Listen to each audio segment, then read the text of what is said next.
আরে ভাই, এই প্লিজ তোর মনোরঞ্জন পানি ভিডিও তোমার কোথায় যাচ্ছ? ওর ঘুম পেয়েছে, ঘুমোতে যাচ্ছে। তখন ঘুমোতে যাচ্ছে, ঘুম পেয়েছে।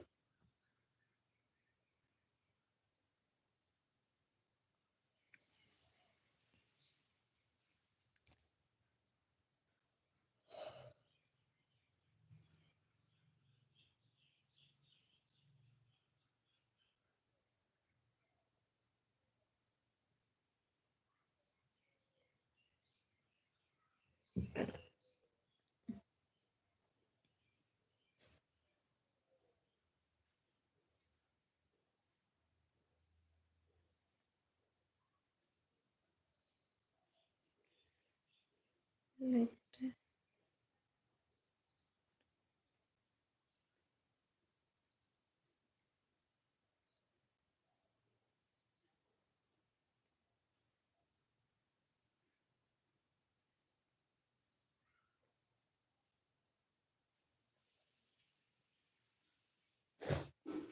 বুঝলাম না, তোমার লাইফটা সাদামাটা, কিন্তু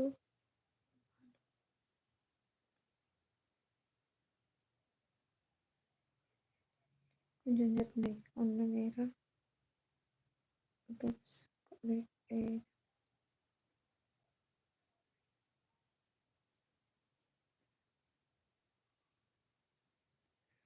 অন্য মেয়েরা কি তপস্যা করে এরকম লাইফ পায় না। একদম ঠিক।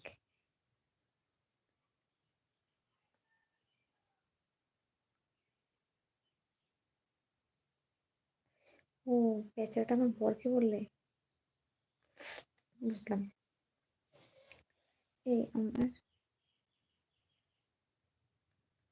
ও লাগবে, যার চাহিদা কম থাকবে। কেন গো, তুমি চাহিদা মেটাতে পারবে না? যে আমার মতো মেয়ে খুঁজছো, তুমি পারবে না চাহিদা মেটাতে?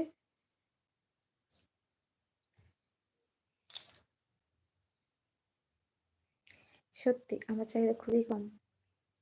আমার যখন প্রথম প্রথম বিয়ে হয়েছে, তখন আমি সারাদিন ঘরের মধ্যে একা একা থাকতাম, কিন্তু সারাদিন ঘরের মধ্যে ঘর থেকে বেরোতাম না। আর আমার বাড়িতে তখন কেউ থাকতো না। শাশুড়ি কাজে চলে যেত, শ্বশুর কাজে চলে যেত, আমার বর কাজে চলে যেত। তখন আমার নতুন বিয়ে হয়েছে। সারাদিন ঘরের মধ্যে দরজা আটকে বসে থাকতাম,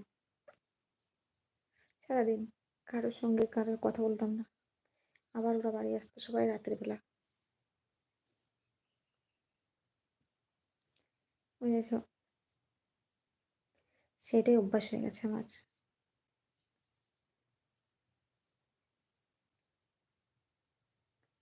শালা পাটা কপাল আমার। কেন?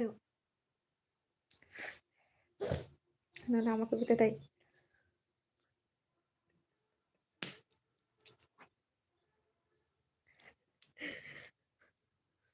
সেটাই বলতে চাইছি তো নাকি?